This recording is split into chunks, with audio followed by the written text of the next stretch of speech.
خان صاحب آپ کے علم میں ہے کہ پچھلے جمعرات کو مسجد نبوی میں ایک شرمناک ایک ناخوشگوار واقعہ پیش آیا اور قوم کی اکثریت نے اس کی مذمت کی ہے اور خود عمران خان نے بھی کہا کہ یہ ادب کے خلاف تھا. اچھا میں نے دیکھا آپ نے ایک ٹویٹ کیا تھا کہ روزہ رسول صلی اللہ علیہ وآلہ وسلم پر ہونے والے واقعے سے کانپ اٹھا ہوں. یہ تو عام پاکستانی تھے، وہاں رمضان کا آخری عشرہ گزارنے اور بخشش طلب کرنے گئے ہوئے تھے.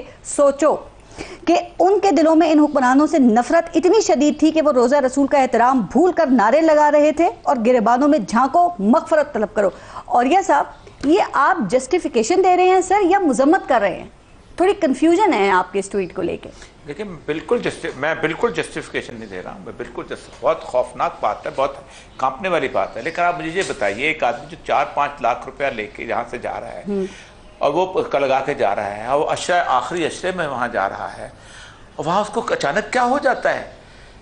کیا وہ میں اور آپ صرف رسول اللہ کا احترام جانتے ہیں؟ وہ نہیں جانتا. یہ کوئی پلاننگ بھی تو ہو سکتی ہے. اس کو نہیں پتا وہ روزہ رسول کے سامنے بیٹھا ہو، یقیناً پتا ہے وہ وہاں بیٹھا ہو، اس کو نہیں پتا کیا ہو گیا اچانک.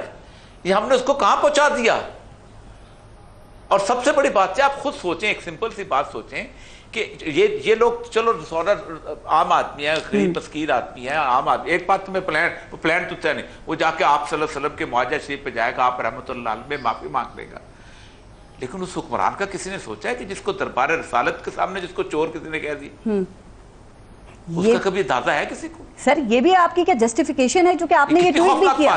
آپ بالکل ٹھیک کہہ رہے ہیں، لیکن نون لیگ کہہ رہی ہے کہ یہ پری پلاننگ تھی، یہ پلاننگ سے کیا گیا. اور سر حرمین کیا ایسی جگہ ہے جہاں پہ آپ جا کے اس طرح کا اظہار کریں، بے حدبی کریں آپ؟ وہاں تو انسان کو ہوش ہی نہیں رہتا. پہلی بات تو ایشو مت بناؤ سیاسی.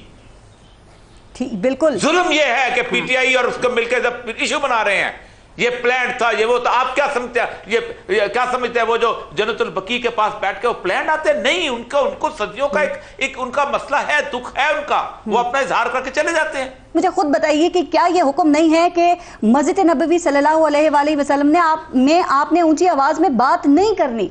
اللہ تعالیٰ نے تو صحابہ سے بھی یہ فرمایا نا کہ نبی کے سامنے اونچی آواز میں بات نہیں کرنی ہے، تو ان کی جرات کیسے ہوگی؟ دیکھیں میں آپ ان بندوں کو قصوروار ٹھہراؤ نا، جو بندے ہیں وہ کر رہے ہیں.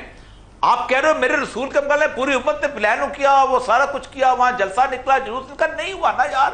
آپ سیاست بنا رہے ہو نا، ٹھیک، آپ سیاست سے کھیل رہے ہو، میرے رسول کی عزت سے کھیل رہے ہو. جب آپ کہتے ہو وہاں پلاننگ ہوئی، لندن سے 4 لوگ آئے اور وہاں پر جلوس نکالا گیا. میری زندگی سید الانبیاء صلی اللہ علیہ وسلم کی عشق کا پرچار کرتے گزری ہے. میں تو کام کیا ہوں، لیکن یہ کوئی نہیں دیکھتا. آپ مجھے بتائیں، میں اوریا مقبول جان وہاں پر کھڑا ہوں، میں ایک ڈپٹی کمشنر ہوں، وہاں 4 بندے کھڑے ہو کر کہتے ہیں اوریا مقبول جان تو چور ہے، تو رشوت خور ہے. تو پہلے میں سوچوں گا نا کہ مجھے کیوں کہا جا رہا ہے یہاں پر. لیکن وہاں کیوں کہنا ہے؟ وہ کہیں اور بھی کہا جا سکتا ہے. نہیں، اگر ہو گیا کیا، اگر سنیں، اگر ایک شخص کے ساتھ میں نے زیادتی کی ہے، میں ان سے رشوت لی ہے، وہ مسجد نبی میں کھڑے ہو کے میرا گریبان پکڑتا ہے کہ تم رشوت خور ہو، تو کس کو الزام ٹھہراؤں گا؟ بات اور یہ صاحب آپ ساری ٹھیک کر رہے ہیں، صرف اختلاف یہ ہے کہ وہ جگہیں، وہ مقدس مقامات اس قسم کے جذبات کے اظہار کی جگہیں نہیں ہیں. کیا یہ عوامی رد عمل تھا صرف، اور اس پہ مذمت صرف کی جانی چاہیے یا اس کی کوئی جسٹیفیکیشن بھی دی جا سکتی؟ یہ گستاخی تھی، اس کی مذمت کرنی چاہیے. میں اس پر عرض کرتا ہوں، دیکھیے کچھ لوگ ایسے ہیں جو جسٹیفیکیشن بھی دے رہے ہیں، اور آپ یقین کریں میرے پروگرام میں بیٹھ کر دی اور مجھے بڑی حیرت ہو رہی تھی. شرم آنی چاہیے نا اس چیز پہ، نہیں ہونا چاہیے ڈٹائی کا مظاہرہ. دیکھیے کائنات میں اگر بلند ترین کوئی مقام اور مرتبہ ہے تو وہ مسجد نبوی اور مسجد الحرام ہے.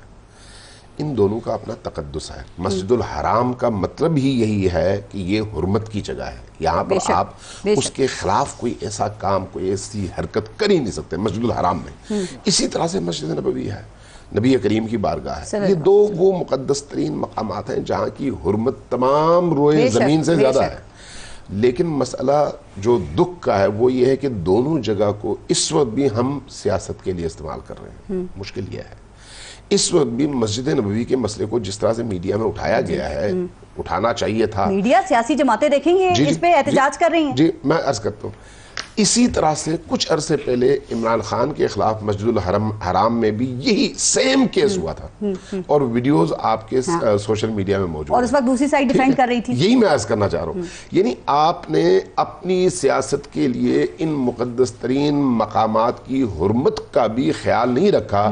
آپ کے لیے جائز ہے, دوسرے کے لیے ناجائز ہے. یہ خود سیاست ہے نا. یہ تب اگر ناجائز تھا اب بھی ناجائز ہے, اب ناجائز ہے تو تب بھی ناجائز تھا. لوگوں کے اندر یہ جرأت پیدا نہ کریں کہ اگلی دفعہ کسی اور کے خلاف اس مقام پر پھر اس طرح سے یا اس سے زیادہ بڑھ کر بے حرمتی ہو, اس کی اجازت نہ دیں. اور مقدس مقام بھی ہو سکتا ہے. آپ ٹھیک کہہ رہے ہیں بلال کتب صاحب, آپ کے خیال میں کیا مکمل اس کی مذمت ہونی چاہیے یا اگر مگر کے ساتھ کوئی جسٹیفائی اس کو کر سکتا ہے؟ دیکھیے جسٹیفائی کرنے کا تو میرے خیال میں یہاں پہ لفظ جو ہے وہی بہت ہی زیادہ نامعقول قسم کے. جسٹیفائی کیسے کوئی کر سکتا ہے؟ لیکن دوسری طرف یہ بھی غور فرمائیے کہ کیا سیاست کو دین سے الگ کیا جا سکتا ہے؟ دین کو سیاست سے الگ کیا جا سکتا ہے؟ میرے خیال میں یہ بھی نہیں کیا جا سکتا. لیکن کیا دین کو سیاست کے لیے استعمال کرنا چاہیے؟ میرے خیال میں یہ نہیں کرنا چاہیے.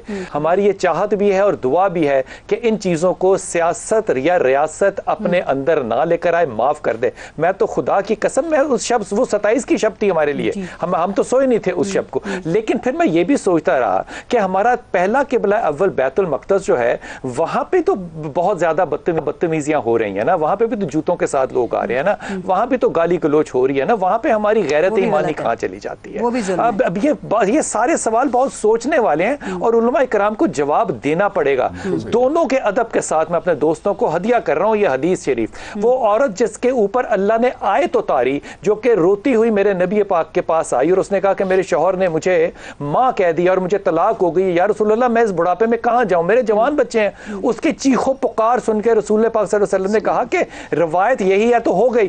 اما عائشہ کہتی ہیں کہ اس کی آواز اور بلند ہو گئی اور اس نے رونا دھونا شروع کر دیا کہ یہ کیسا انصاف ہے میرے ساتھ. پھر اللہ نے وحی اتاری اور اما عائشہ نے اس عورت کو اشارے سے کہا کہ تم آہستہ ہو جاؤ, آہستہ ہو جاؤ, کیونکہ نبی پہ اس وقت وحی آ رہی ہے. جب اس کو پتا چلا کہ اللہ اس وقت مخاطب ہے میرے نبی سے, اس نے جھولی بھی اٹھا لی, اس نے اور شور کہا کہ یا اللہ میں کہاں جاؤں, میں اکیلی ہوں, اپنے نبی کو کہو مجھ پہ رحم کرے. اللہ نے اس کے اوپر جو فیصلہ اتارا وہ قرآن کے حصے کا ہے, لیکن وہ سیاست کی نظر نہیں, ایک ذات کے لیے ہے. اگر آپ اپنے مسائل کو جھولی پھیلا کے نبی کے آگے گڑ گڑائیں گے نہیں تو میں کہاں جاؤں؟ مجھے کوئی اور راستہ بتائیے کہ میں اپنے دکھوں کا اظہار کہاں جاؤں. کسی کے لباس کا پوچھ نہیں سکتا کہ تیرے پاس یہ دوسرا کرتا کہاں سے آیا. میں کسی کے پاس جا کے رات کو یہ نہیں کہہ سکتا کہ مجھے بھی رات انصاف چاہیے, میں نہیں کہہ سکتا. میں نہ ریاست میں جا سکتا ہوں نہ سیاست میں جا سکتا ہوں. بھائی اگر میں اب اپنے نبی کے پاس بھی اپنے آنسو لے کے نہیں جا سکتا, آپ کی جہالت, آپ کی نالائکی اور آپ کی بے شرمی اور بے حیائی کی وجہ سے, تو میرے لیے تو زندگی کے سارے دروازے آپ نے بند کر دیے. بالکل ٹھیک کہہ رہے ہیں. اور یہ مقبول جان صاحب, ٹائم ذرا پروگرام کا ختم ہو رہا ہے. میں چاہ رہی ہوں ایک ایشو پہ ذرا آپ سب کی اور میں رائے لوں, اور وہ ہے توشہ خانہ والا ایشو. سر یہ کیا توشہ خانہ بھی کرپشن کا کوئی ذریعہ ہے یا بنا دیا گیا ہے؟ عمران خان سے متعلق معاملہ بھی چل رہا ہے نا, اور وہ یہ کہتے ہیں کہ یہ تحفہ مجھے ملا تھا یا تحفے مجھے ملے تھے اور میرا حق تھا کہ قواعد کے مطابق 20% رقم ادا کر کے وہ تحفے لے لوں اور اس کا جو مرضی کروں. تو کیا شریعت اور پاکستانی قوانین میں اس کی اجازت ہے اوریہ صاحب, یا پھر یہ جو تحائف ہیں یہ ریاست کی ملکیت ہوتے ہیں؟ دیکھیں پہلی بات تو ہے کہ پاکستان کے قانون میں, یہ میں جس کمرے میں بیٹھا ہوں یہاں میں جب میں ایران میں پوسٹڈ تھا, یہاں آیت اللہ خامنہئی صاحب سے رخ سے انہوں نے ایک گھڑی لٹکی ہوئی ہے, یہ توشہ خانے سے ہو کے یہاں آئی ہوئی تھی. یہاں قالین ہے, یہ ایک اور ملک کے لئے ہوا ہے. اب یہ ایک آپ کو کہا گیا ہے کہ آپ, ظاہر بات ہے ایک انسان کو ملتی ہے بحیثیت سفیر لگے یا کسی اور جگہ سے, ٹھیک ہے. اب اگر آپ یہ کہتے ہیں کہ اس کو اجازت دیا ہے کہ آپ 10% جمع کر کے 50% آپ اپنے سوونیر کے طور پہ رکھ لو, آپ رکھ لیتے ہیں, ٹھیک. اب اگر آپ نے کر دیا تو اس کے اوپر اگر آپ نے طوفان کھڑا کیا, مجھے سمجھ نہیں آتی ہے کس بنیاد کے. جس ملک میں گرل فرینڈ کا تحفہ جو ہے وہ دوسری گرل فرینڈ کو پیش کیا جاتا رہا ہو اور ہوتا رہا ہے, مستقل ہو رہا ہے, آج بھی ہوتا چلا جا رہا ہے, یہ ایک بڑی عجیب و غریب سی بحث مجھے سمجھ نہیں آتی.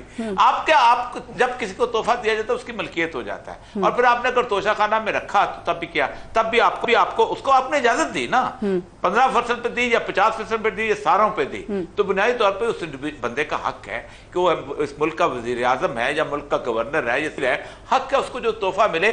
آپ نے کہا جی سرکار کے خزانے میں جمع کرو اور اس طرح کر لے, فروخت کر دینا, یہ بھی کوئی ایشو نہیں ہے. مجھے آپ تحفہ دیتے ہیں, مجھے آپ مجھے آپ مجھے بتائیں میرے دادا میرے پاس مجھے دے گیا ایک تحفہ، میرے باپ سے آیا، گھر میں غربت آ جاتی ہے، آپ کنگن نہیں بیچتے اپنی دادی کا؟